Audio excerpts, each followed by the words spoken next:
Pour notre dernière audition plénière sur la thématique de la santé des femmes au travail. Nous aurons encore quelques auditions des rapporteurs, mais nous avons souhaité clore notre cycle d'auditions plénières en entendant des représentants des partenaires sociaux. En effet, les organisations syndicales et patronales ont un rôle central à jouer sur ces sujets. Elles sont représentées au sein de la Commission des accidents du travail maladies professionnelles et du Conseil d'orientation des conditions de travail, et en son sein du Comité national de prévention et de santé au travail. Nous souhaitons connaître leurs recommandations et propositions d'action face aux différentes problématiques qui ont émergé au cours de nos auditions et travaux. À cette fin, nous accueillons pour la CGT Madame Frédérique Barlette. Elle n'est pas là, pardon, excusez-moi. Donc, après, je n'avais pas recoché les noms. OK. Donc, pour le MEDEF, Madame Diane Deperroy. Ah, très bien. Voilà, donc quand même, c'est ce que je me disais tout à l'heure, j'avais vu des noms quand même. Céline Verzelletti, voilà. Et là, pour la CGT, donc, bienvenue madame. Voilà. Donc, monsieur Olivier Perrault, conseiller confédéral, représentant suppléant de la CGT au Comité national de prévention et de santé au travail du COCT. Voilà. Pour le MEDEF, madame Diane Deperroy, présidente de la commission protection sociale, accompagnée de M. Jean-Baptiste Moustier, chargé de mission protection sociale, et de M. Adrien Chouïga, directeur de mission affaires publiques. Pour la Confédération des petites et moyennes entreprises, M. Pierre Tillot, représentant titulaire de la CPME au Comité national de prévention et de santé au travail du COCT. Est-ce que tout le monde a été cité? Oui. Et donc, je n'ai pas trop écorché, j'espère, vos noms respectifs. J'espère, a priori, je n'ai pas cité de personnes qui ne sont pas là, puisque ça a failli le faire. Donc, bienvenue à vous tous et toutes. La CFDT et la CFTC ne pouvaient malheureusement pas être représentées ce matin, mais ces organisations nous feront parvenir, évidemment, des contributions écrites. De mon côté, je devais être entourée de mes collègues rapporteurs, Laurence Cohen, Annick Jacquemet, Marie-Pierre Richer et Laurence Rossignol. Certaines vont nous rejoindre dans quelques instants normalement. Et donc, nous avons la présence de Marie-Pierre Monnier, qui est avec nous ce matin, sénatrice de la délégation, très engagée aussi sur ces sujets. Donc, je le disais, depuis 6 mois, nous auditionnons et nous avons été adressés des constats, 4 constats principaux. Tout d'abord, un déficit d'approche genrée en matière de santé au travail, cette approche étant pourtant prévue depuis la loi du 4 août 2014 au sein du document d'évaluation des risques professionnels. Deuxièmement, une sous-estimation des risques professionnels auxquels les femmes sont exposées ainsi qu'une sous-déclaration des maladies professionnelles, plus particulièrement dans les secteurs à prédominance féminine. TMS, risques psychosociaux, cancers professionnels et j'en passe. Troisièmement, une exposition différenciée des femmes et des hommes aux risques professionnels, y compris au sein de mêmes professions. Et enfin, conséquence de tout ce qui précède, un sous-développement des politiques de prévention dédiées au secteur à prédominance féminine et à la santé des femmes. Donc nous souhaitons vous entendre sur ces différents sujets et surtout connaître vos recommandations afin d'améliorer la prise en compte des risques professionnels affectant principalement les femmes et de développer des politiques de prévention dans le milieu professionnel en faveur de la santé des femmes. Voilà Laurence Rossignol, rapporteure. Bienvenue. Nous souhaitons également recueillir vos avis sur quelques sujets spécifiques. Celui de l'impact du travail de nuit sur le cancer du sein. Les études épidémiologiques indiquent que le travail de nuit augmente de près de 30% le risque du cancer du sein. Envisagez-vous la création d'un tableau de maladies professionnelles pour le cancer du sein? Où en est-on dans la création d'un tel tableau pour le cancer de l'ovaire qui a été annoncé du fait des liens avérés entre exposition à l'amiante et cancer de l'ovaire? Le sujet aussi spécifique du congé menstruel, adopté par le Parlement espagnol en février dernier et instauré dans quelques structures comme le groupe Carrefour ou la commune de Saint-Ouen, alors que 10% des femmes souffrent d'endométriose. Cette solution vous semble-t-elle efficace? Quelles alternatives proposez-vous? Et enfin, celui du caractère systémique des violences sexistes et sexuelles au travail et de leur impact sur la santé des femmes, ainsi que le défaut de prévention primaire dans ce domaine. Je laisse dès à présent la parole aux représentants de la CGT, Céline Verzelletti et Olivier Perrault. Je vous cède la parole et bienvenue à notre collègue rapporteur Laurence Rossignol. Il faut brancher le micro à gauche. Comme ça, c'est bon? Donc, merci pour l'invitation. Bonjour à toutes et à tous. Juste, je vais faire donc une petite introduction, puis après, mon camarade précisera ou répondra aux questions qu'il faut. Donc, déjà pour en introduction, mais comme vous avez pu le dire, en effet, de nombreuses études et de données donc, de la branche AT-MP de la sécurité sociale mettent en effet en évidence une augmentation sensible des accidents de travail et des maladies professionnelles touchant les femmes. Donc ceci est lié au poste qu'elles occupent, en effet, et à l'absence de prise en compte de certaines spécificités féminines.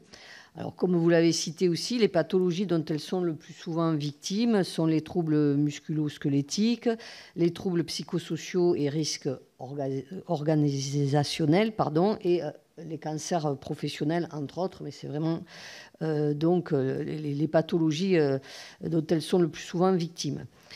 Alors la CGT elle fait des propositions et aussi très souvent des rappels donc, à la loi, puisque en effet, normalement, le document unique d'évaluation des risques professionnels, vous l'avez indiqué, doit être genré. C'est une obligation depuis 2014.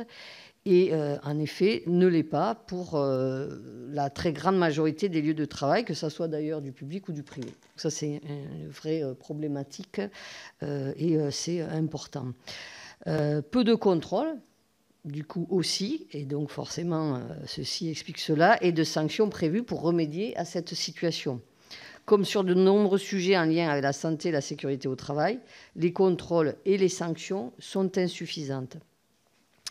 Alors même qu'on le sait, c'est justement des conditions nécessaires pour que la loi soit véritablement appliquée. Donc, ce manque de contrôle est souvent dû à un manque d'effectifs dans les DRETS et dans les structures type CARSAT. Donc, et aussi, nous en profitons bien évidemment pour rappeler que nous demandons à nouveau qu'il y a un rôle donc, des CHSCT, que ça puisse être revu. Donc les CHSCT, les élus du personnel qui siègent pourraient aussi, donc, par des prérogatives bien évidemment renouvelées, remédier à un certain nombre de carences. Et la remise en place donc, de ces CHSCT devient une nécessité incontournable. Concernant le travail de nuit et le cancer du sein, donc là c'est pareil, il y a des choses à revoir et à voir. Donc la récente reconnaissance pour une infirmière de nuit pendant 28 ans par le comité régional de reconnaissance des maladies professionnelles de la région Grand Est est une première avancée. Mais ce système complémentaire de réparation des maladies dites à caractère professionnel nécessite que la victime apporte des éléments à ce comité et qu'il conclue ou pas, d'ailleurs, à un lien direct entre le travail et la maladie. Donc, pour répondre à votre question, un tableau de maladie professionnelle est donc indispensable à créer pour que les victimes bénéficient de la présomption d'origine. Le COCT et sa commission spécialisée numéro 4, où sont représentées donc les organisations syndicales, rencontrent une opposition patronale forte pour la création de ce tableau facilitateur pourtant de la reconnaissance en maladie professionnelle. Même problématique concernant de nombreux risques psychosociaux auxquels sont exposées justement les femmes. Psychotraumatisme des violences sexistes et sexuelles, pression hiérarchique, non-reconnaissance des emplois à prédominance féminine, risques organisationnels. Pas de tableau aux maladies professionnelles et donc difficulté de faire reconnaître pour donc les mêmes raisons citées précédemment. Il y a en effet, vous l'avez dit aussi, me semble-t-il, une sous-estimation des risques professionnels. Donc cette sous-estimation s'explique entre autres et plus généralement par la volonté patronale de les rendre invisibles pour éviter les coûts financiers de leur prévention, quel que soit d'ailleurs pour le coup le genre. Il y a par contre un risque que les employeurs ne peuvent pas sous-estimer, la maternité. Elle apparaît à certains employeurs comme une charge insupportable. Or, le repérage des nuisances justement potentielles pour la grossesse représente la première étape d'une évaluation spécifique anticipée et intégrée à l'évaluation globale des risques professionnels. Autre problématique, dont la sous-déclaration des maladies professionnelles. Cette sous-déclaration non plus n'est pas malheureusement spécifique aux travailleuses. Enfin, malheureusement, je dis c'est spécifique, c'est pas spécifique, c'est fréquent quel que soit le genre. La peur de perdre d'emploi à des postes de travail souvent les moins qualifiés, la méconnaissance des tableaux de maladies professionnelles quand ils existent par les médecins de soins et en particulier des médecins généralistes explique en partie donc cette sous-déclaration. Autre situation donc essentielle. Alors, le congé menstruel, alors pour nous, on pense, après on est en débat, mais pour nous, on pense que pour l'instant, ce n'est pas forcément une solution. En tout cas, il pourrait stigmatiser les femmes et ne pas prendre en compte, justement, et ne prend pas en compte, pardon, les endométrioses. Car il n'y a pas une endométriose, mais plusieurs. Aujourd'hui, la difficulté pour les femmes qui souffrent d'endométriose, c'est de pouvoir se mettre en maladie sans pâtir, entre autres, des 3 jours de carence. Une réflexion donc doit s'engager pour supprimer les difficultés que rencontrent ces femmes, pouvoir se mettre en maladie sans impact sur leur salaire ou leur carrière professionnelle. Donc suppression, je l'ai dit, des jours de carence, que ce soit dans le secteur privé, public, et création d'indemnités journalières spécifiques, une prise en charge de l'employeur au-delà des 50% sécurité sociale. Par ailleurs, il faudrait pouvoir faire reconnaître aussi l'endométriose comme un handicap pour que les femmes qui en souffrent puissent accéder donc à la reconnaissance de qualité de travailleur handicapé de façon plus automatique, comme c'est le cas pour la polyarthrite rhumatoïde, dont sont sujets très majoritairement les femmes. Par ailleurs, il faudrait uniformiser les décisions et les moyens à toutes les maisons départementales des personnes handicapées, car elles n'ont pas toutes les mêmes temps de traitement de dossiers, ni de procédures, voire de décisions. Donc, à ce jour, l'endométriose n'est même pas ouverte à une affection longue durée, ce qui serait un premier pas et qui n'empêche à rien donc la demande d'une reconnaissance de qualité de travailleur handicapé. Pour finir, en ce qui concerne les violences sexistes et sexuelles, la France, donc, vous le savez, vient de ratifier la Convention 190 de l'OIT, qui est accompagnée d'une recommandation 206. Mais la France donc a annoncé que la ratification serait faite à droit constant. Cette convention prévoit par exemple la promotion de la négociation collective à tous les niveaux. Or, si aujourd'hui la négociation est obligatoire sur ces sujets dans les conventions de branche, ce n'est pas le cas donc dans l'entreprise. L'égalité professionnelle doit être négociée dans les entreprises, mais pas donc la question des violences sexistes et sexuelles. Dans la fonction publique, il y a une obligation de mettre en place un dispositif de signalement, mais la négociation n'est pas non plus obligatoire à la mise en place de ce dispositif. Et aujourd'hui encore, peu de collectivités territoriales et d'hôpitaux en sont dotés. Et le peu de dispositifs de signalement qui sont mis en place sont en plus, pour la plupart, inopérants.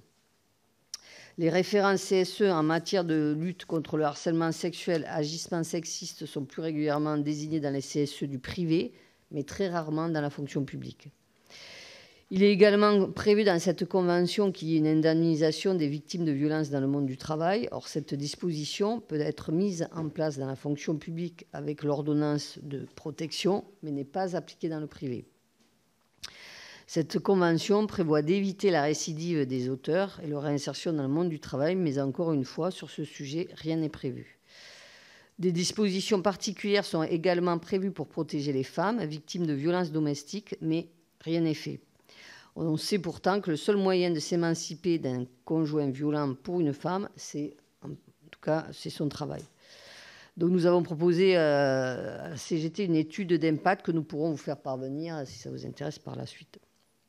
Et après, pour finir, donc, dernier élément, vous le savez certainement aussi, l'accès aux soins en France est difficile pour 9,5 millions de femmes. Elles constituent la majorité des personnes précaires. Donc 53% des personnes pauvres sont des femmes, 57% des bénéficiaires du revenu de solidarité active. Donc souvent, les femmes se privent de soins ou y ont renoncé dans les 12 derniers mois pour 64% d'entre elles. Merci. Merci beaucoup, Madame Verselletti. Est-ce que Monsieur Perrault avait imaginé compléter le propos ou vous préférez répondre aux questions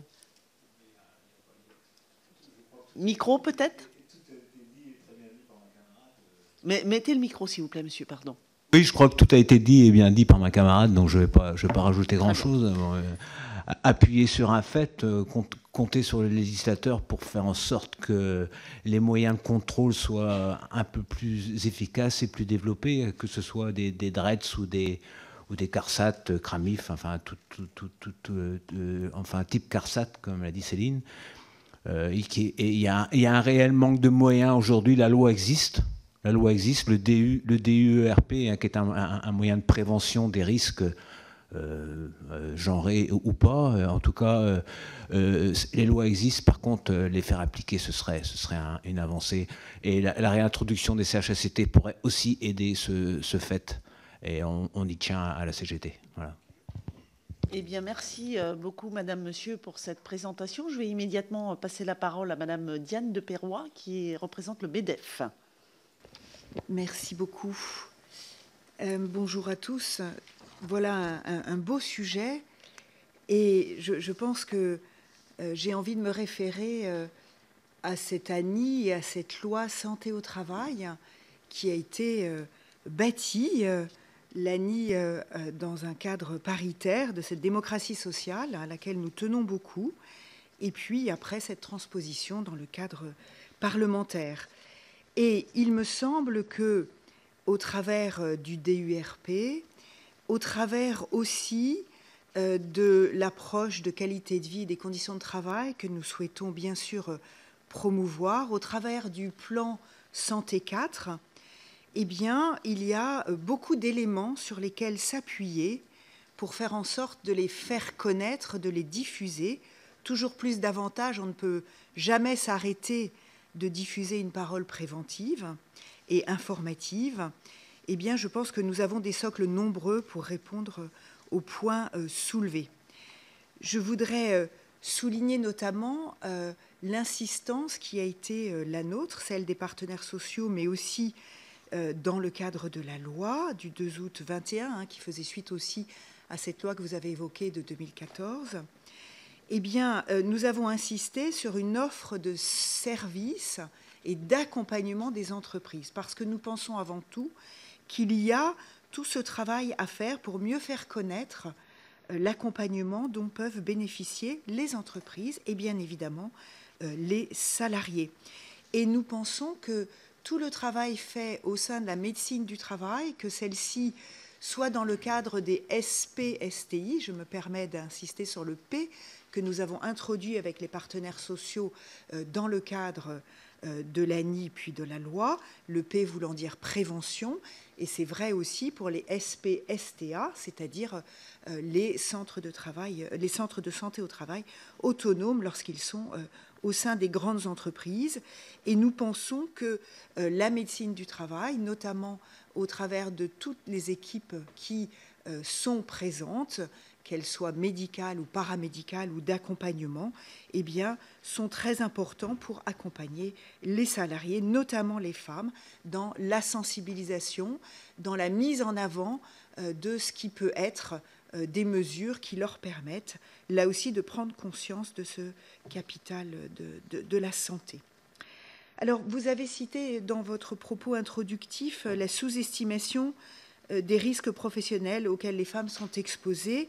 Vous me permettrez de faire remarquer qu'il ne nous semble pas opportun au MEDEF de parler de sous-estimation des risques professionnels des femmes. Cela ne veut pas dire qu'il ne faut pas absolument continuer à pousser les efforts de prévention, tout particulièrement dans les secteurs à forte prédominance d'emplois féminins. Je voudrais souligner tout le travail qui est fait, entreprise à entreprise, mais branche à branche aussi, dans certains secteurs où les femmes sont très présentes. Je pense au secteur de la propreté, la Fédération des entreprises de la propreté, qui a renouvelé une convention nationale d'objectifs avec la CNAM en 2021, et avec des incitations et un investissement dans les équipements de travail les plus adaptés, dans la formation à l'utilisation de ces équipements, Dans l'évaluation et la prévention aussi des risques chimiques auxquels, lorsqu'on est par exemple dans le nettoyage des locaux où le personnel féminin est très important, eh bien qu'il puisse y avoir de la formation, de la sensibilisation et là aussi des matériels qui permettent d'être accompagnés dans ce type de secteur.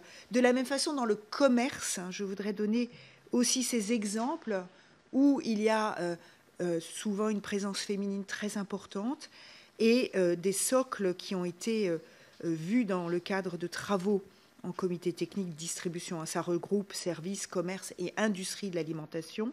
Eh bien, tout l'accompagnement, la sensibilisation autour de la mise en rayon, la manutention manuelle des charges et des mesures de prévention. Et évidemment, qui dit mesures de prévention dit nécessité d'information pour que jusqu'au plus proche du terrain, ces mesures soient connues, appliquées, relayées.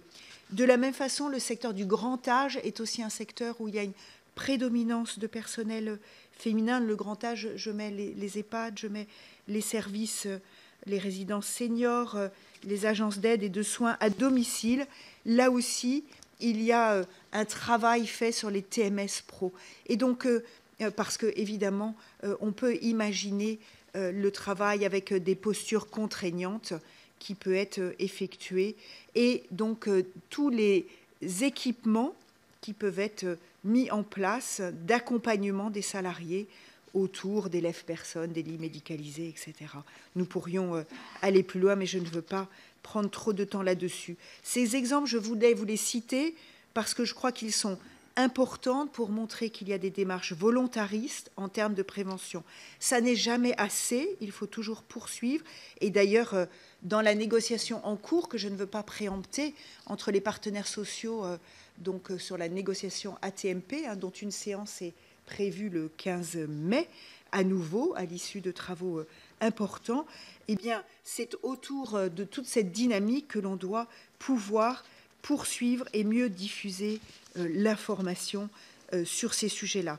De la même façon, je voulais aussi mentionner que on dit qu'il y a une hausse d'accidents du travail chez les femmes et en fait, il faut faire le lien avec le fait qu'il y a de plus en plus de femmes en activité et puis certains secteurs à prédominance féminine, je vous en ai parlé, peuvent avoir des niveaux de sinistralité plus élevés et donc s'engagent particulièrement à travailler à la prévention et à l'équipement d'outils permettant d'aider à faire en sorte qu'il n'y ait pas ce type de danger et d'accident, mais aussi de maladies et de problèmes. Alors, vous avez mentionné aussi les sujets de santé sexuelle reproductive. Je voudrais avant tout souligner que pour le chef d'entreprise, il y a toujours une crainte de faire un traitement différencié entre les hommes et les femmes. Et ce traitement, s'il était avéré, pourrait être considéré comme discriminant. Donc il faut toujours que nous ayons en tête le fait de ne pas être dans ces logiques-là.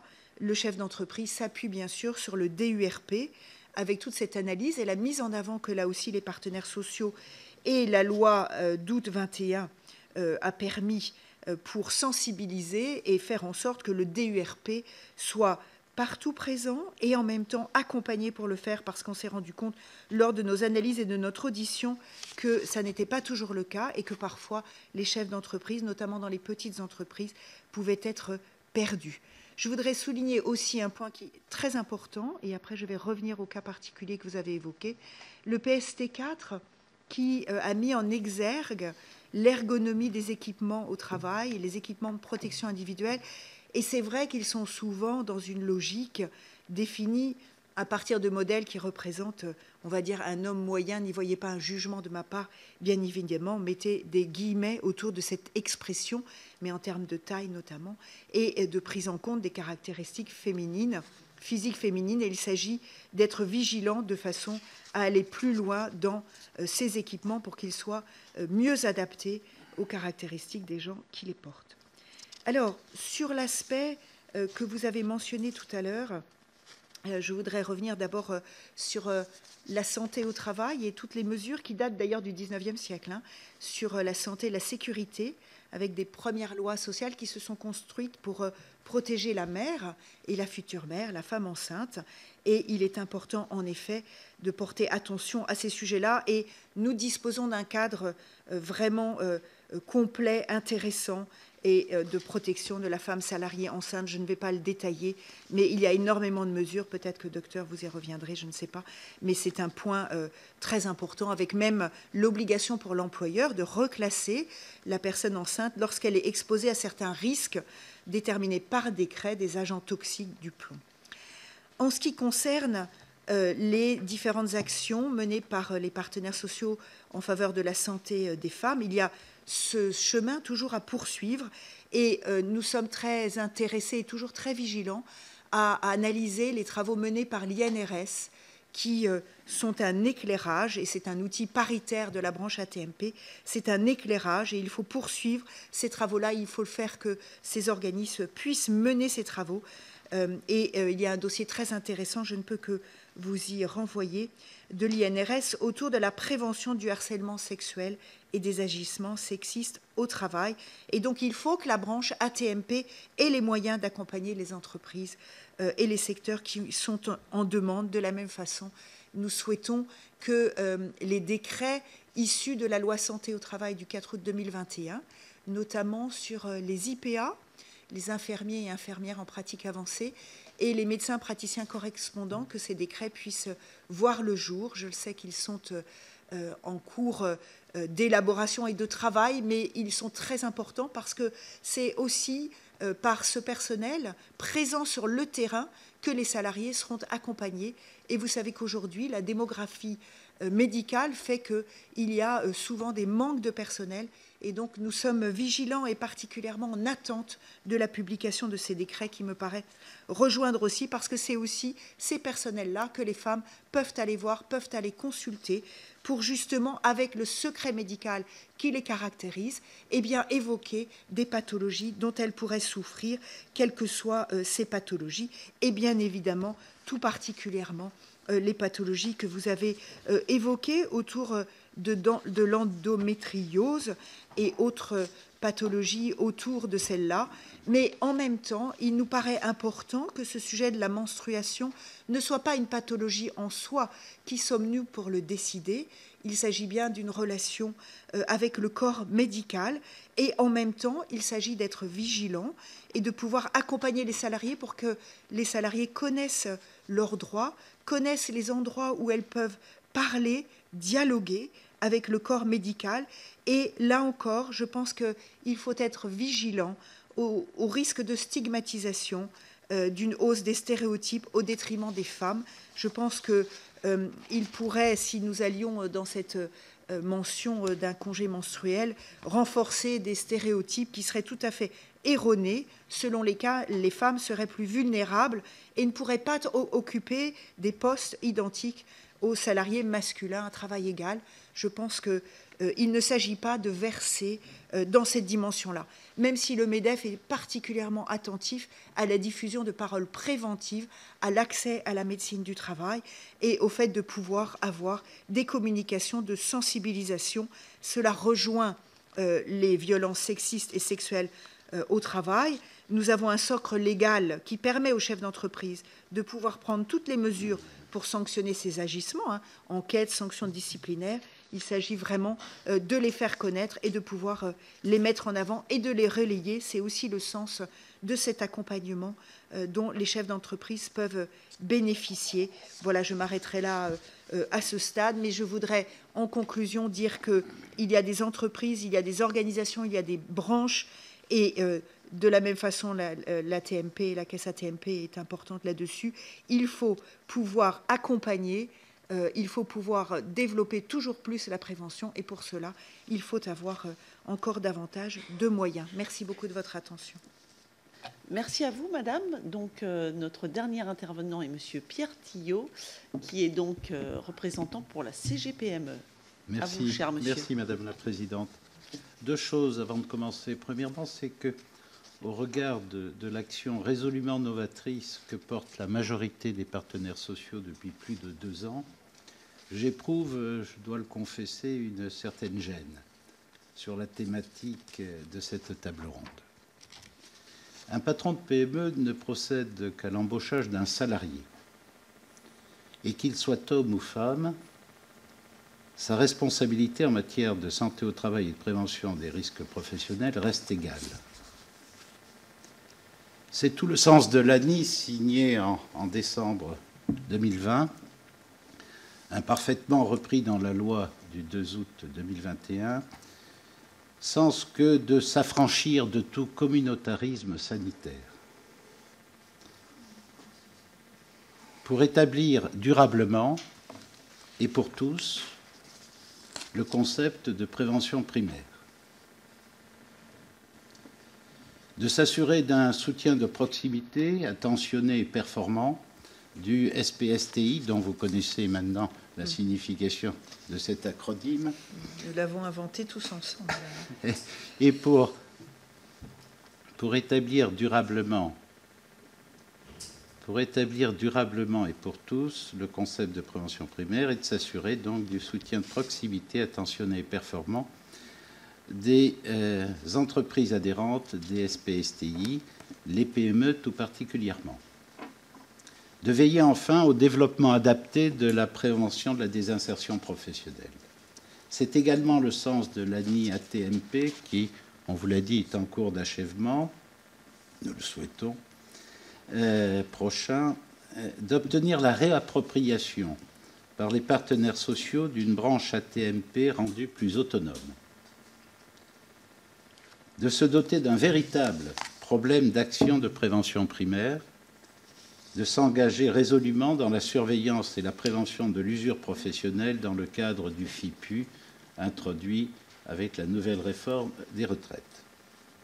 Ceci étant, de nombreux postes de travail se sont nouvellement ouverts aux femmes. À l'évidence, cette évolution relève de la prévention des risques professionnels, de la prévention primaire, qui privilégie l'innocuité du poste à l'adaptation de son opérateur, qu'il soit homme, qu'il soit femme. Cette attitude n'est pas nouvelle. La réglementation du port des charges lourdes est à sa manière genrée depuis le début du XXe siècle. Et à ce titre, il est remarquable de constater que les 250 pages comportant plusieurs dizaines de tableaux du rapport de gestion 2021 de la direction des risques professionnels de la CNAM, un seul seulement, consacré à la sinistralité des bicyclettes et des trottinettes est genré. Vous avez reçu récemment la DRP de la CNAM dans le cadre de vos travaux et vous avez pu vous rendre compte combien cette approche genrée de la connaissance de la sinistralité au travail est difficile, est incertaine, bien que la loi de 2014 aurait pu laisser à penser qu'elle soit effective plus rapidement, il n'en est rien, et je crois que ces éléments sont importants. L'approche genrée de la sinistralité est utile pour la connaissance, elle ne nous paraît pas souhaitable pour les actions de prévention. L'INRS, dont on a déjà évoqué l'existence, répugne depuis toujours à produire au nom de l'universalité de la prévention des études genrées. Ce sont des réalités. Enfin, à propos des affections propres aux femmes que vous avez bien voulu évoquer, nous dirons que l'endométriose est une maladie. Les règles douloureuses forment un syndrome physiopathologique. L'une comme l'autre n'est pas sans conséquence sur le travail, mais aucune des deux ne sont la conséquence du travail. Dans ces conditions, ces deux situations morbides relèvent plus de la médecine de soins, du médecin traitant et de l'arrêt de travail que de la convention collective et d'un éventuel congé spécifique.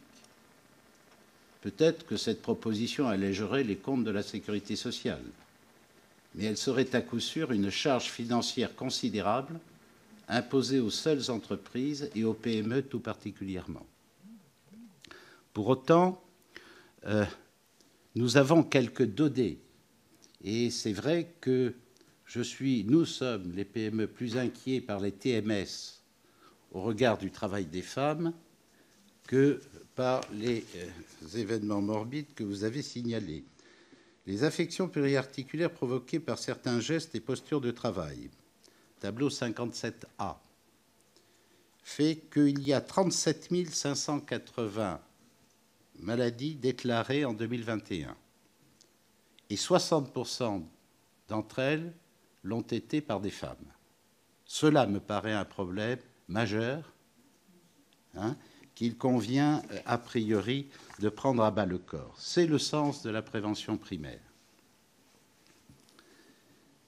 En tous les cas, pour autant, faut-il accepter que tous les actifs, hommes et femmes, continuent à voir leur santé saucissonnée entre celle qui relève de la santé du citoyen, santé publique, celle du patient, médecin traitant, celle du travailleur, santé au travail. La CPME ne le pense pas. Et l'ANI, signée par les partenaires sociaux en décembre 2020, non plus. La proposition largement portée par la CPME de mettre en place la fonction nouvelle de médecin praticien correspondant, les MPC, visait à répondre à la nécessité d'une approche globale de la santé, tout en préservant la spécificité de chacun de ces professionnels de santé.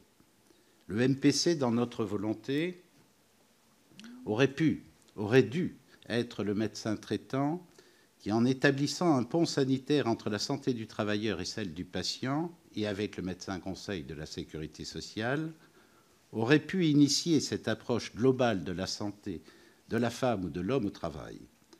Une approche indispensable à toute politique de prévention primaire. Les parlementaires n'ont pas voulu partager cette ambition. La CPME le regrette, d'autant plus que la promotion de la prévention de la désinsertion professionnelle pousse à cette collaboration et que le FIPU ne saura s'en affranchir. Merci.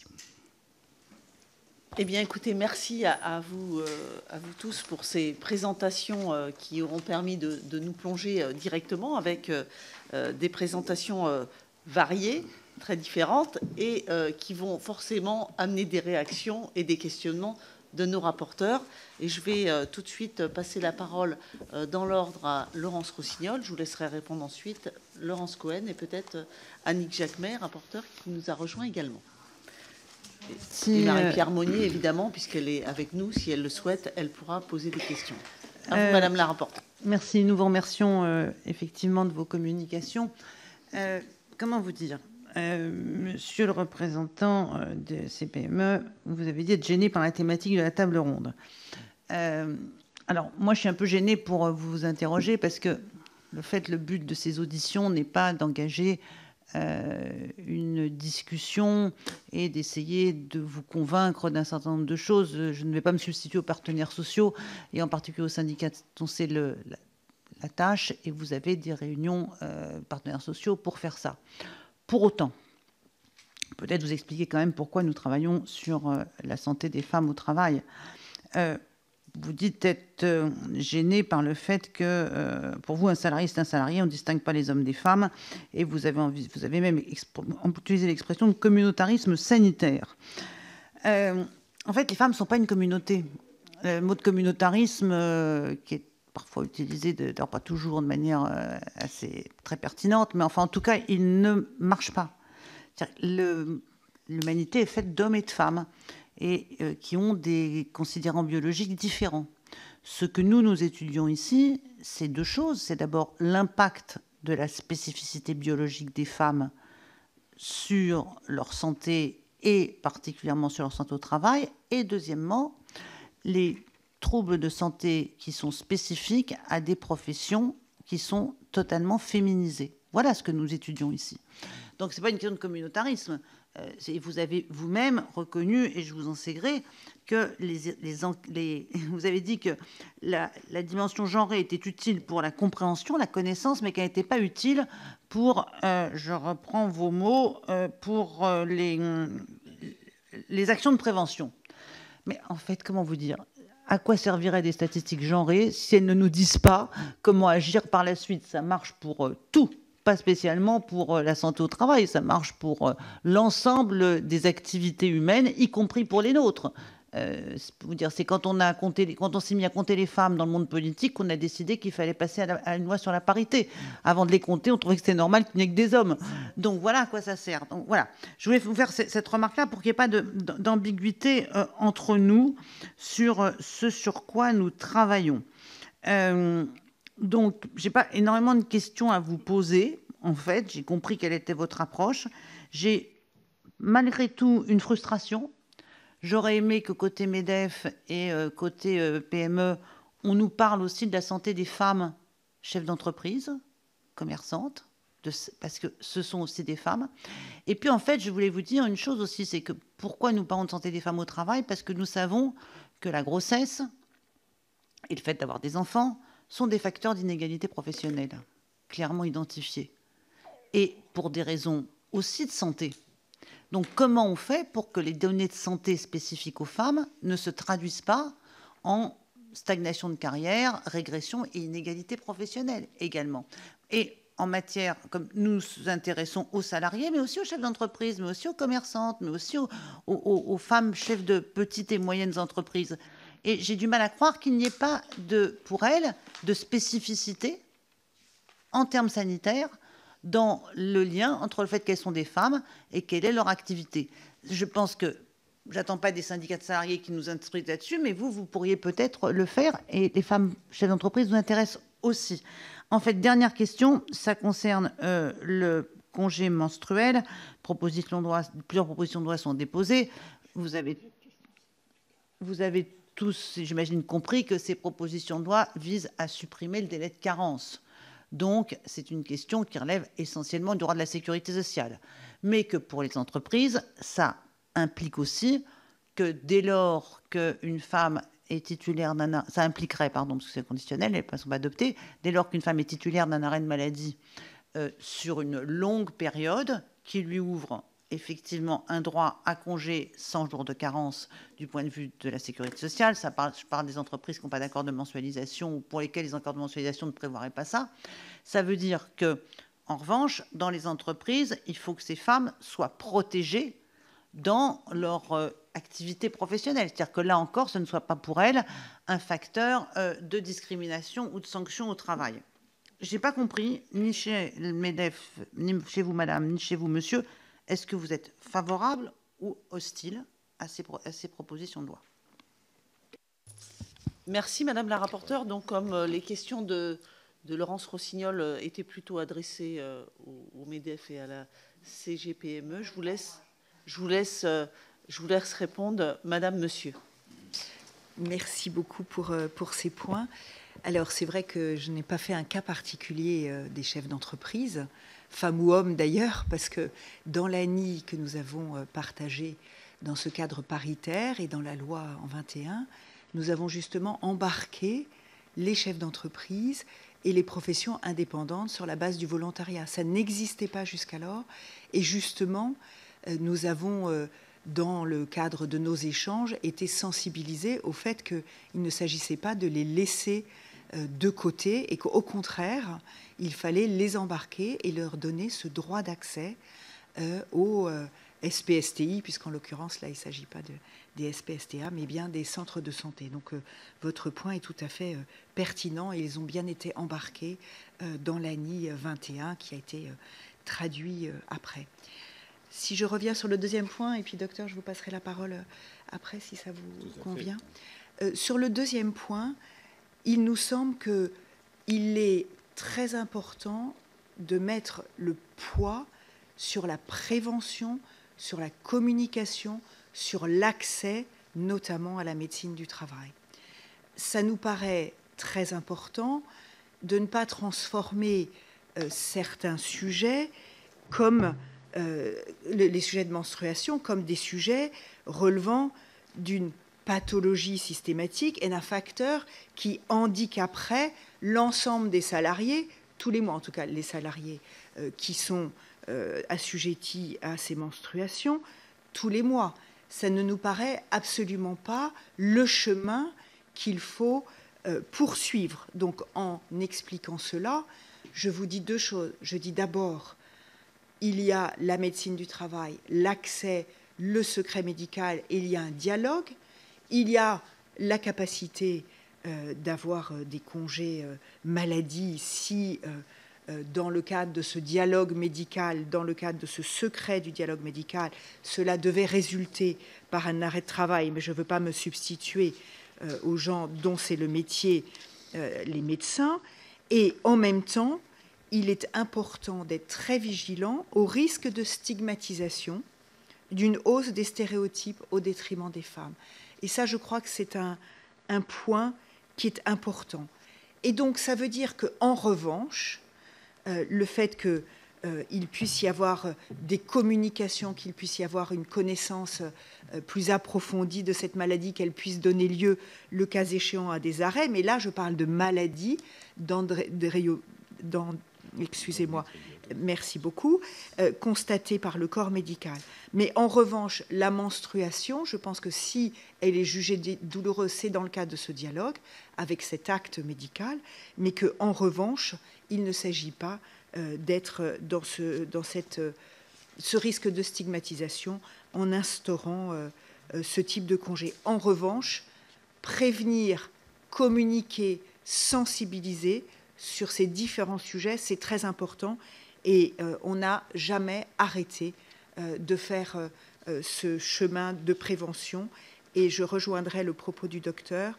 On voit que dans les exemples que je vous ai cités, dans ces secteurs à exposition forte féminine, je fais allusion au secteur que je vous ai cité tout à l'heure, du commerce, du secteur de la propreté, du secteur du grand âge, et j'englobe plusieurs sujets là-dessous, eh bien, il nous semble que toutes les dimensions autour des TMS, il y a aussi du risque chimique à certains endroits, eh bien, sont des dimensions qui doivent être particulièrement travaillées parce qu'elles vont rejoindre un personnel féminin qui est particulièrement concentré dans ces secteurs-là. Merci de votre attention, docteur. Je vous laisse la parole. Je partage votre réaction au communautarisme sanitaire, puisque justement, tout mon propos était de dire que l'application sans genre de la prévention primaire évitait ce risque, car c'est un risque, ce n'est pas une stigmatisation. La deuxième chose, c'est que vous avez raison, mon propos aurait été incohérent si j'avais mis en exergue les femmes patrons de PME. Elles appartiennent comme le reste et elles bénéficient comme le reste d'une prévention primaire. Donc, depuis l'ANI de décembre 2020, les chefs d'entreprise ont accès volontaire aux bénéfices, au soutien des SPSTI, comme d'ailleurs les travailleurs indépendants. Et nous sommes assez fiers à la CPME d'avoir pu obtenir cela et d'avoir constaté qu'il a fallu attendre autant de temps pour ouvrir l'accès à la médecine du travail et à la santé au travail à cette catégorie de professionnels. Soyons clairs, la CPME n'est pas favorable à l'instauration d'un congé menstruel. Pour des raisons que je vous ai développées, ça ne nous paraît relever de la médecine de soins, du médecin traitant, de l'arrêt maladie, et non pas, je le répète, de la convention collective. Alors j'ai signalé que la sécurité sociale pouvait peut-être y gagner quelque argent. Vous nous avez précisé que c'était en fait les salariés qui voulaient en gagner, ne pas en perdre, avec le délai de carence, c'est ça que j'ai cru comprendre, mais il ne nous semble pas justifié de faire porter cette charge aux entreprises sur un syndrome physiopathologique qui n'est pas systématique et sur une maladie qui, je vous le rappelle, au mieux des statistiques, touche 10% des femmes. Si vous me permettez, j'aurais peut-être ajouté un point qui me paraît aussi devoir être réfléchi. Il me semble qu'on devrait aussi s'interroger sur l'articulation d'un tel congé tel qu'il est évoqué, avec un des principes forts aussi que sont la liberté des personnes et le respect de la vie privée auxquels sont attachés les salariés eux-mêmes. C'est un point très important qui est souvent évoqué au sein de l'entreprise, pas spécifiquement, bien sûr, sur ce sujet-là, mais au sein de la vie des entreprises. Cet accès, cette confidentialité est un point important pour pouvoir échanger. Donc il faut à la fois faire connaître et encore mieux les possibilités qui existent, notamment au travers de la médecine du travail, et ça englobe, comme vous le rappeliez, les chefs d'entreprise. Il faut qu'on fasse mieux connaître qu'ils ont ce droit, cet accès maintenant, qui est vraiment quelque chose de très bien.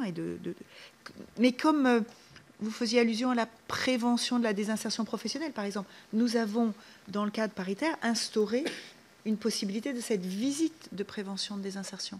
Voilà, j'élargis le propos, mais je crois que c'est un peu la même logique. Merci de votre attention. Merci à vous, Madame, Monsieur. Donc, je vais passer la parole à Madame la rapporteure Laurence Cohen, qui, je ne doute pas, aura des questions et des interrogations à vous poser. Ensuite, ce sera la rapporteure Annick Jacquemet. Merci, Madame la Présidente. Merci, Mesdames et Messieurs, pour la franchise de vos propos. Donc, je vais être tout aussi franche que vous. Et en vous entendant notamment au niveau du MEDEF et de la CPME, je pense qu'on a bien fait d'utiliser et de prendre en compte cette thématique de la santé des femmes au travail et qu'il y a vraiment encore beaucoup de choses à faire au niveau des entreprises pour faire progresser cette thématique. Alors pourquoi je dis ça? Parce que j'ai l'impression que, en vous entendant notamment, on ne vit pas dans le même monde. On ne vit pas dans le même monde et on ne rencontre pas les mêmes salariés. Il n'y a pas de sous-estimation de la prise en compte de la santé des femmes. Madame de Perrois, toutes les statistiques prouvent le contraire. Alors vous avez raison, il y a effectivement à prendre en compte une hausse du nombre des femmes au travail, sans doute, mais néanmoins, il y a aussi à prendre en compte, et c'est ce que d'ailleurs ma collègue Laurence Rossignol a dit, les métiers qui sont à prédominance féminine et pour lesquels les femmes vivent des conditions particulièrement difficiles. Et quand je dis nous ne vivons pas dans le même monde, c'est que vous parlez d'une médecine du travail qui n'existe pas. Alors, ce n'est pas de votre responsabilité, ce n'est pas vous, effectivement, qui faites en sorte que la médecine du travail soit dans cet état-là, mais vous avez quand même à prendre en compte cette réalité de terrain. Et quand vous parlez prévention, je peux partager le fait qu'effectivement, il y a une nécessité de prévention, mais elle est extrêmement faible, compte tenu de la médecine du travail qui est sinistrée. Et je pense, et là j'ai un désaccord vraiment profond, c'est que parler des problèmes spécifiques qui sont vécus au travail par les femmes, ça n'est pas les stigmatiser. Pour moi, s'abriter derrière cette excuse, je vais dire, ça permet de ne pas agir. Et donc, on l'a vu et on le voit dans tous les combats que nous pouvons mener à la délégation aux droits des femmes. Il y a besoin, effectivement, d'avoir un regard sur les femmes dans la société. Et les femmes dans la société, c'est en politique, c'est au travail, c'est dans la vie domestique. Donc ça, c'est pas vraiment une question, c'est plutôt une remarque. Et quand on dit qu'il faut, quand je souligne qu'il faut avoir ce regard spécifique, je peux vous donner des exemples. Vous parlez des troubles musculo-squelettiques et vous avez parlé notamment des appareils qui permettent la levée des poids pour les malades, etc. C'est effectivement, vous avez raison, extrêmement important, mais ça n'est pas dans tous les lieux de travail qu'il existe de tels facilitateurs. On voit que les femmes qui sont auprès des personnes âgées, on va dire, vivent des conditions de travail telles que c'est dans ces secteurs qu'il y a un taux d'accident du travail qui est plus élevé qu'au BTP, par exemple. Donc, qu'est-ce que vous faites par rapport à ça? Quand monsieur, d'ailleurs, c'est pareil, monsieur, je ne vais pas revenir sur communautarisme sanitaire, ça m'a extrêmement choqué. Et je partage ce qu'a dit Laurence Rossignol. Et vos explications ne m'ont pas convaincue. Mais quand vous parlez, par exemple, de ne pas avoir l'un et l'autre, ne pas avoir spécialement un regard genré par rapport aux actions, je ne comprends pas. Je ne comprends pas ce raisonnement. Pourquoi je ne le comprends pas? Je vais prendre un exemple très simple. Je vais prendre l'exemple des facteurs. Au début, c'était des hommes, essentiellement, qui avaient les musettes et qui allaient apporter le courrier. Mais les musettes pour les hommes, même si les stéréotypes font que les hommes sont très virils, costauds, qui peuvent prendre des charges très lourdes, les charges très lourdes ont des conséquences aussi sur leur squelette, sur leur musculation, etc. Mais ils ne ronchonnaient pas, ils portaient les musettes. Et quand il y a eu des femmes factrices, elles se sont battues, elles ont obtenu effectivement un allègement des musettes et ça a profité et aux femmes et aux hommes. Et là, on a constaté qu'effectivement, ce n'était pas bien de porter des charges lourdes. Donc, ce que je veux dire par là, par cet exemple, mais il y en aurait plein d'autres, c'est que quand on s'intéresse à ce qui se passe réellement dans l'entreprise, et notamment au niveau des femmes, eh bien, ça a des conséquences d'amélioration du travail pour tout le monde, et donc ça a aussi des améliorations de productivité par rapport aux chefs d'entreprise. Troisième remarque, on n'a pas parlé, enfin, vous avez très peu parlé des violences sexuelles et sexistes.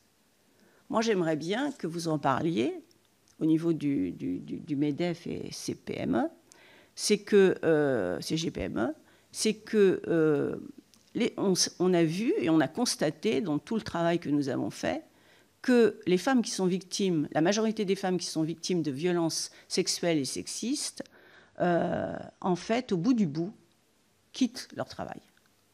C'est elles qui sont discriminées. C'est pas les bourreaux. En général, ils ont une petite tape sur les doigts et puis ils peuvent garder leur poste. Ce n'est pas eux qui sont déplacés. Et donc, les conséquences sont extrêmement graves. Qu'est-ce que vous faites par rapport à ça?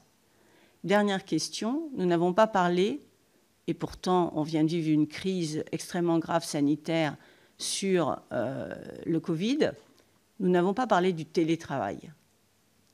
Et je pense qu'il y a un regard particulier, des conséquences particulières par rapport à la santé des femmes. Là encore, il y a des statistiques importantes. Et d'une manière générale, c'est vrai pour les femmes et c'est vrai pour les hommes, le droit à la déconnexion, etc., il y a plein de choses qui sont à faire progresser pour la santé de toutes et de tous, mais particulièrement pour les femmes. Voilà, je vous remercie. Merci, Madame la rapporteure. Je vais vous laisser intervenir. Peut-être que si la CGT aussi imagine apporter des réponses complémentaires aux interventions de nos collègues rapporteurs, n'hésitez pas à demander la parole également.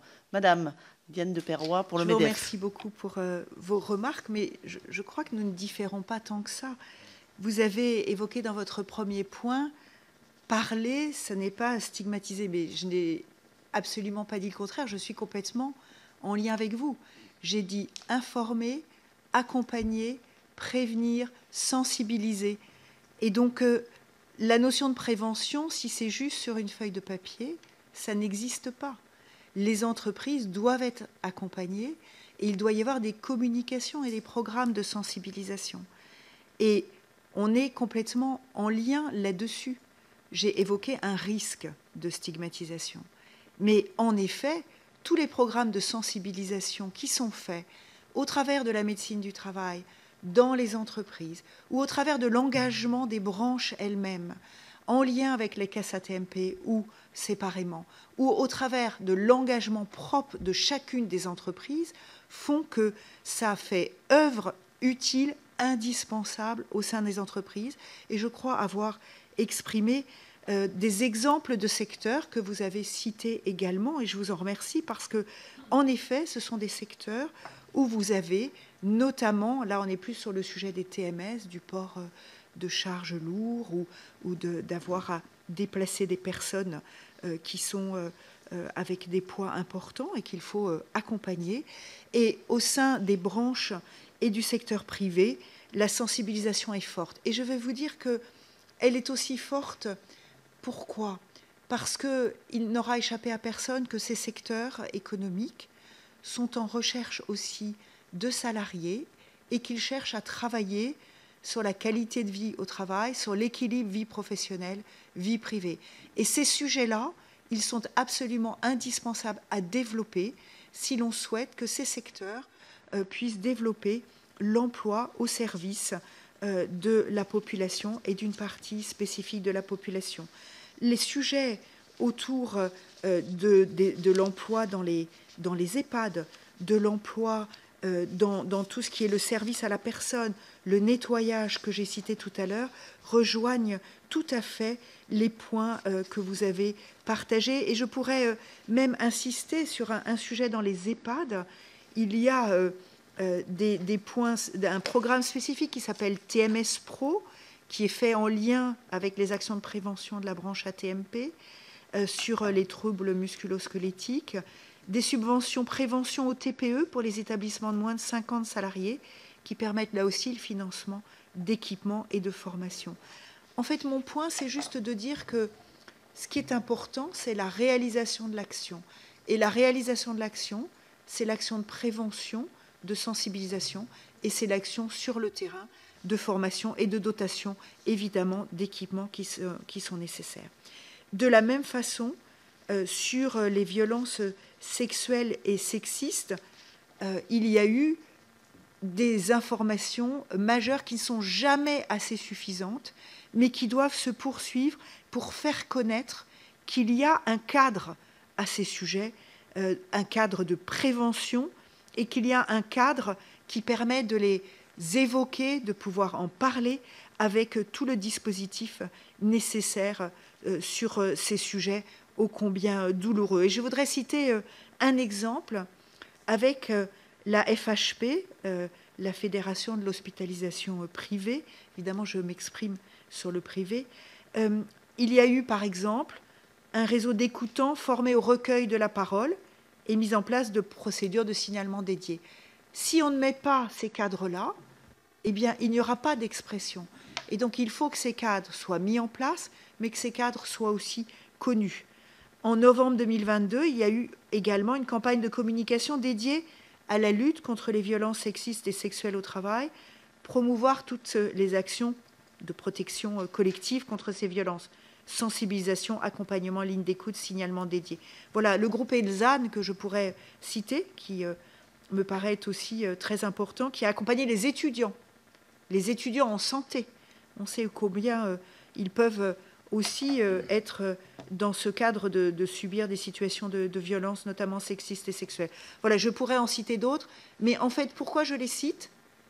C'est juste pour dire que, en fait, ce qui est important, c'est qu'il y ait des actions sur le terrain et qu'on fasse preuve de grand pragmatisme. Et puis, je dirais, pour le télétravail, pour avoir été DRH dans un passé proche, en fait, lorsque nous avons réfléchi aux médecins praticiens correspondants, nous nous sommes dit à un moment dans les échanges, mais finalement, il y a le travail au travail, sur le lieu de travail clairement identifié, et puis il y a le travail qui peut être à domicile. Et finalement, en fonction des équilibres sur ces temps de travail, en fonction des localisations de ceux-ci, finalement, est-ce qu'on ne devrait pas avoir un regard qui est aussi proche finalement du domicile? Et cette notion de médecin praticien correspondant a été beaucoup partagée aussi autour de cela, que ça ne soit pas juste la médecine au travail ou par le travail, mais finalement le travail est en tout lieu, notamment en proximité ou chez soi. Et donc finalement, il y a des barrières qui tombent et donc on doit élargir le cadre. Voilà les réflexions dont je peux faire part qui ont eu lieu à ce moment-là.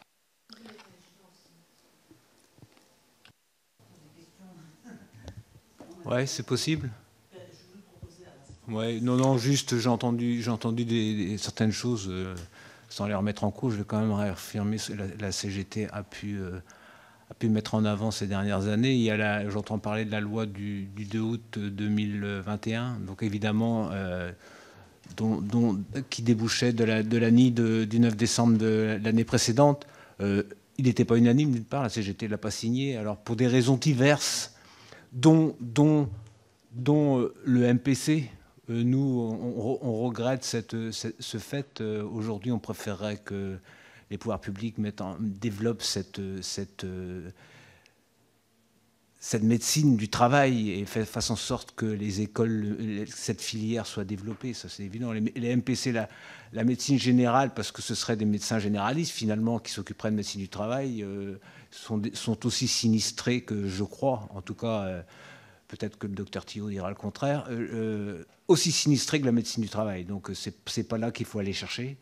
Nous en sommes convaincus. Et en plus, ils sont trop éloignés des situations de travail que vivent les femmes, en particulier. C'est le sujet du jour. Il y a aussi les SPST. J'ai entendu parler des SPSTI. Nous, notre revendication forte et qu'on continue à avoir, c'est qu'ils soient intégrés à la sécurité sociale. On considère qu'il y a des dysfonctionnements qui sont trop portés. Donc une meilleure coordination et que les services de santé au travail soient intégrés à la sécurité sociale et que ce soit la sécurité, c'est le rôle de la sécurité sociale. Parler aussi des négociations qui sont en cours. Effectivement, il y a des négociations en cours à la branche AT-MP.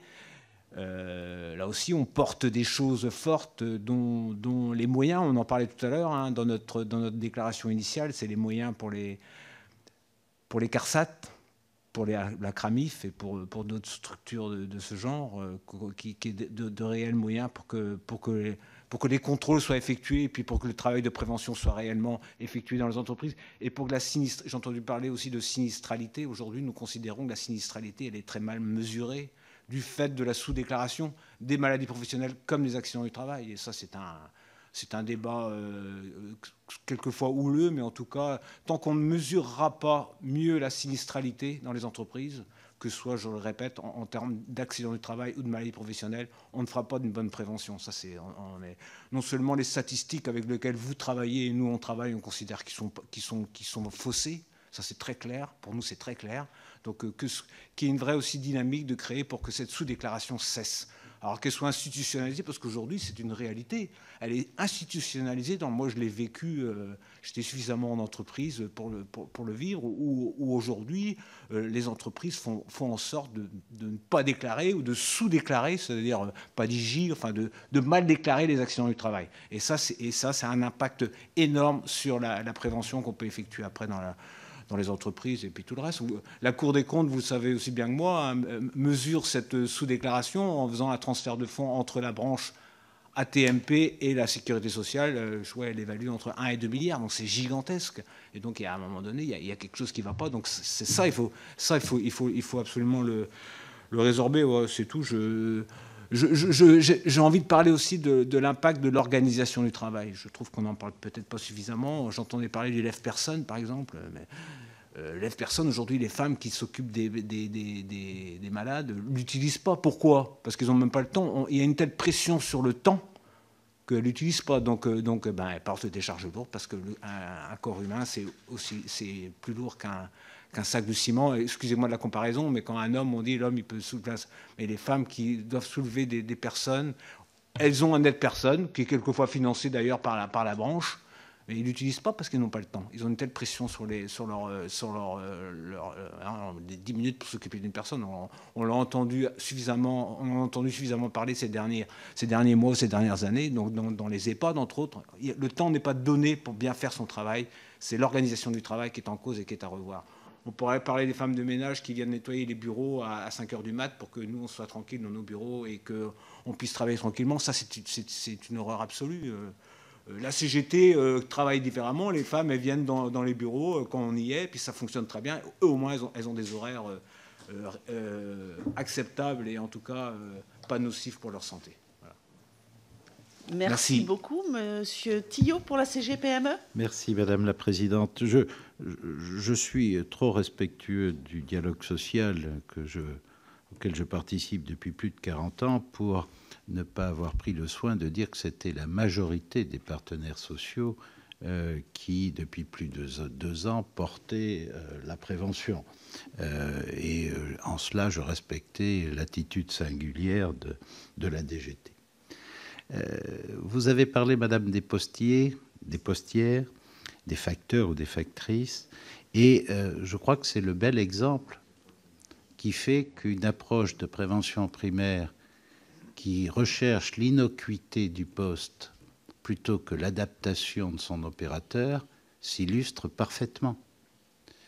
Alors, à savoir si c'est la lutte des femmes ou la prévention primaire qui a obtenu un tel résultat, je ne me lancerai pas dans ce débat.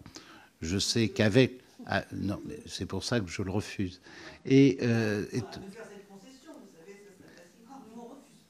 Oui, mais le temps nous est compté, je crois.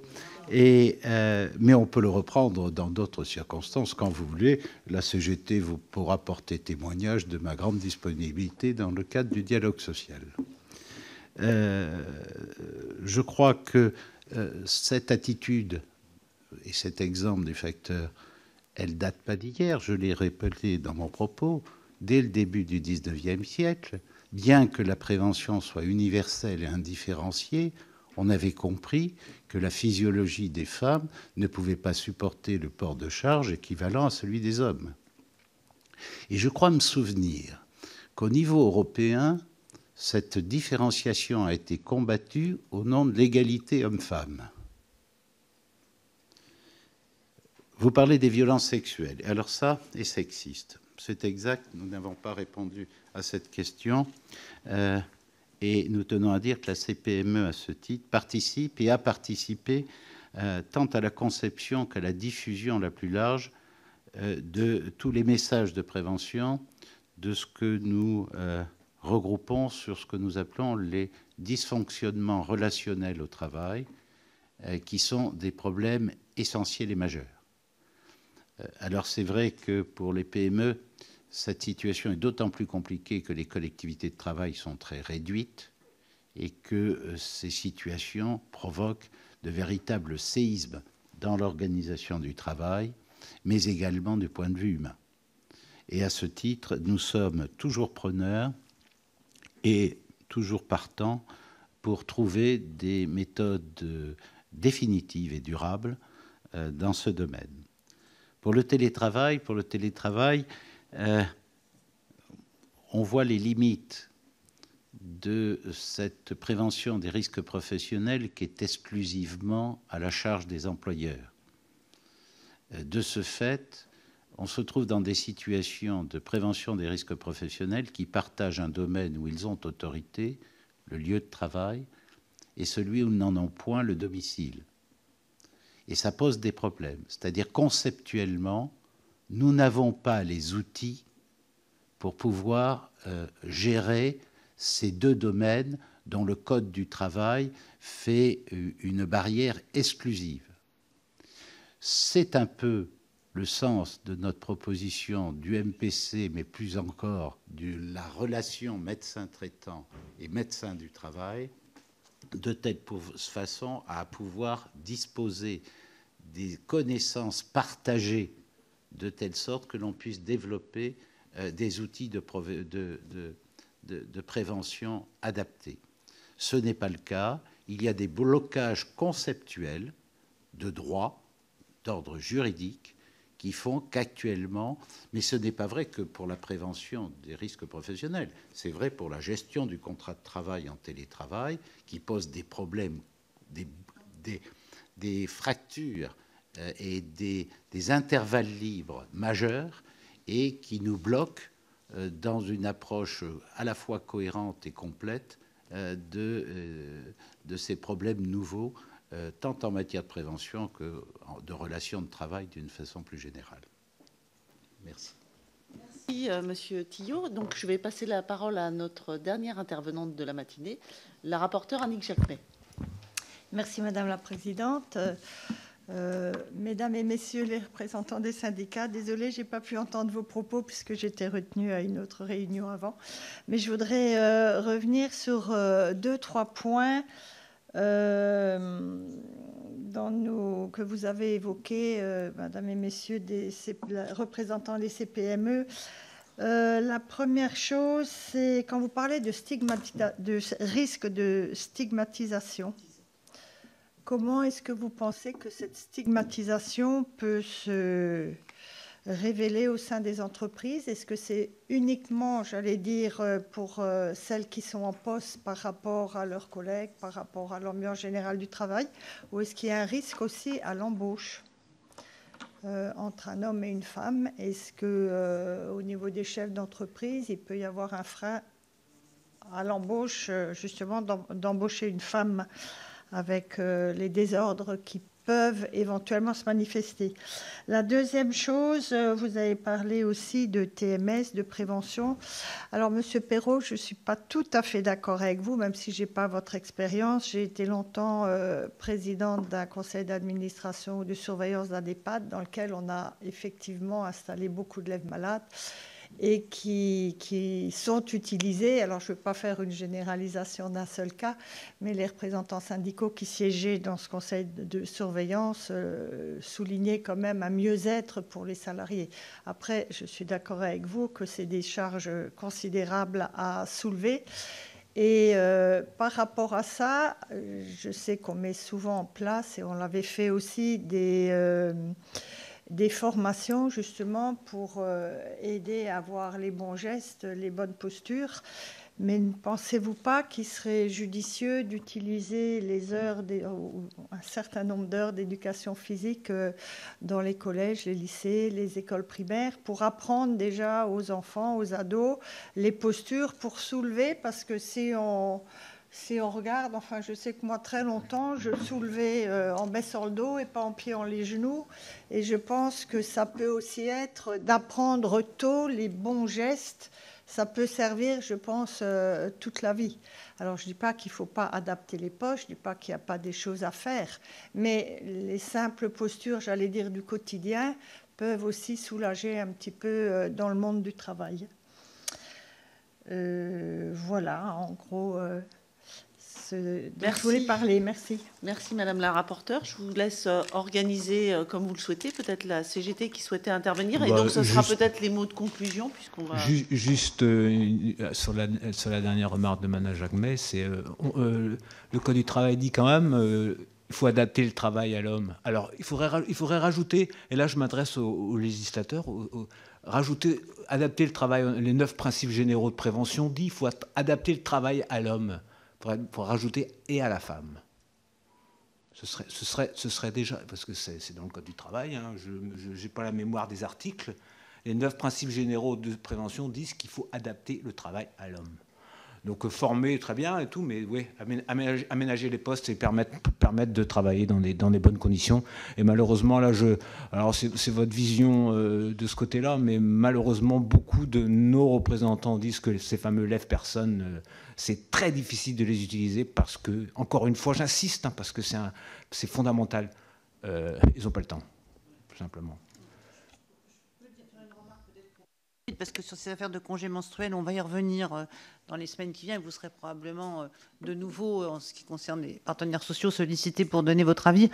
Juste sur un souci que vous avez, qui est celui de la confidentialité, du respect de la vie privée, de la crainte de la stigmatisation, voire même d'un facteur de discrimination professionnelle qui serait lié au fait que l'employeur saurait que certaines de ses salariés bénéficient, enfin, ont fait l'objet d'un congé maladie un peu particulier parce qu'il est à la fois longue durée et à jour aléatoire, voilà, et à jour aléatoire. Nous, parce que nous pensons que la lutte des femmes et des féministes ont fait beaucoup pour la prise en compte de la spécificité des femmes au travail, bien entendu avec les partenaires sociaux, ils n'auraient pas pu y arriver toutes seules. Mais je voulais on a toujours cette préoccupation, et on l'a depuis 40 ans quasiment. Est-ce qu'il faut dire que les femmes sont des femmes, ou est-ce qu'il faut dire que les femmes sont des hommes comme les autres quand elles sont au travail ? Et on mesure bien à chaque fois les risques qu'il y a à dire que les femmes sont des femmes. Un certain nombre d'événements sont difficiles à dissimuler. La grossesse, en particulier. Et on sait bien qu'on connaît le risque, c'est un risque avéré d'ailleurs en ce qui concerne les femmes. Mais on peut faire aussi l'analyse du fait que globalement, les femmes ont serré les dents. Et les femmes ont, quand elles sont entrées massivement dans le monde du travail, ont serré les dents, c'est-à-dire ont décidé d'être des hommes comme les autres au travail et de neutraliser au maximum ce qui était spécifique au fait d'être une femme. Et on ne trouve pas que le bilan soit particulièrement positif de cette stratégie-là. Et on pense à l'inverse, qu'aujourd'hui, enfin je pense, parce que je pense qu'il y avait aussi des débats, y compris chez les gens qui poursuivent les mêmes ambitions que les miennes, et on pense qu'aujourd'hui, en fait, il faut que la société assume que les femmes sont des femmes. Et quand vous êtes employeur et que vous avez des femmes qui ont entre 20 et 55 ans, il y a une présomption quasi irréfragable de règles régulières chez les femmes. Voilà, c'est une présomption irréfragable. Toutes les femmes ont leurs règles. Et puis après, il y a une deuxième présomption qui est qu'un certain nombre d'entre elles en sont affectées. Et ce n'est pas en faisant comme si ça n'existait pas pour les femmes qu'elles peuvent lever les obstacles et que ça met sur la voie de l'égalité professionnelle. C'est au contraire en banalisant et en faisant de cet événement mensuel de vie un élément que tout le monde doit partager. Et pour tout vous dire, j'entends beaucoup de gens en ce moment dire qu'on pourrait régler la question des retraites si les femmes faisaient des bébés, plus de bébés. Écoutez, que ceux qui disent ça commencent déjà par se dire que la première des conditions pour que les femmes fassent des bébés, c'est qu'elles soient pas affectées dans leur volonté d'égalité par le fait de faire des bébés et d'avoir une biologie, enfin une physiologie spécifique et différente de celle des hommes. Voilà, c'est juste pour soumettre ça à votre réflexion sur choisir arbitrer entre le silence ou l'affirmation. Merci Madame la rapporteure. Donc on va poursuivre ce tour de table en réponse à l'intervention de Madame Jacquemet, et donc ce sera vos mots de conclusion aussi puisque l'heure tourne. Je vous remercie. Merci beaucoup de consacrer du temps à ces sujets. Mon propos, il serait de dire plusieurs choses. D'abord, il y a souvent besoin d'un équilibre en toute chose pour à la fois balancer les risques éventuels et en même temps faire exister le sujet. Et mon propos a toujours été de communiquer et il est important d'investir beaucoup sur la prévention primaire. Je crois que ça, c'est vraiment un point. Il y a eu beaucoup de chemins déjà franchis sur ces sujets-là. Maintenant, c'est jamais assez. On sait bien qu'il y a des dimensions qui ne sont pas faciles à corriger, mais il faut engager les entreprises. Et plus il y aura de la communication et de l'accompagnement, plus on y arrivera. Et dans l'accompagnement, je mets à la fois tous les efforts de prise de connaissance, mais évidemment, il y a besoin d'accompagnement financier. Ce sont bien les fonds de prévention. Je voudrais rajouter un autre point qui est que, en fait, cette prévention primaire, elle est souvent beaucoup citée, mais pas forcément appliquée. Et s'il y a un mouvement plus large que celui au sein des entreprises, et notamment par rapport à ce télétravail dont, à mon avis, nous n'avons pas vu toutes les conséquences, tous les sujets et tous les enjeux, eh bien, on pourra, je pense, aller plus loin. Donc, mon point, c'est prévention primaire, mais ne regardons pas que le premier cercle, regardons plus largement. Et puis, je pense que, en effet, il y a des expressions qui disent que il ne faudrait pas discriminer parce qu'il peut y avoir un risque de discrimination. Et puis, en même temps, il y a d'autres expressions qui disent mais pourquoi afficher que les femmes sont plus vulnérables alors qu'elles peuvent occuper les mêmes postes que les salariés masculins à travail égal, bien sûr. Et en même temps, on sait bien que la nature fait que nous sommes différents, et c'est probablement une grande richesse, et qu'il s'agit de sensibiliser les uns et les autres pour que le regard des uns et des autres puisse être un regard éduqué et un regard qui permet le respect et le travail dans des collectifs qui sont des collectifs harmonieux et respectueux, parce que l'entreprise, avant tout, ce sont des collectifs faits de femmes et d'hommes. Et je pense que ça, c'est quelque chose de très important. Merci de votre attention. Merci, Madame la Présidente. Je vais essayer, en concluant, de répondre et à Madame Jacquemet, à Madame Rossignol. La CPME estime que, avec le recul maintenant des 20-30 dernières années, il constate une évolution majeure des mentalités au regard des femmes et du travail. J'en veux pour preuve l'ouverture de nouveaux postes à leur activité professionnelle qui aurait été impensable il y a encore 10 ans ou 20 ans. Je voudrais rappeler le propos avec lequel j'ai commencé, à savoir qu'un patron embauche ou procède à l'embauchage plutôt d'un salarié. Et je ne sais pas si les femmes sont des hommes, je ne sais pas si les femmes sont des femmes, mais je sais que les salariés sont soit des hommes, soit des femmes.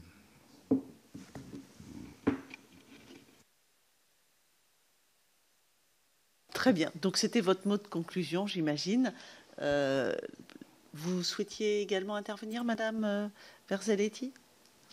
Non, c'est bon. Bah, écoutez, si nous avons Monsieur, oui, tout à fait, Juste Monsieur Perrault. Une petite question technique. Si on vous envoie aussi une contribution écrite, il y a un délai, vous le souhaitez rapide Écoutez, nous sommes le 10, 11 Le 11.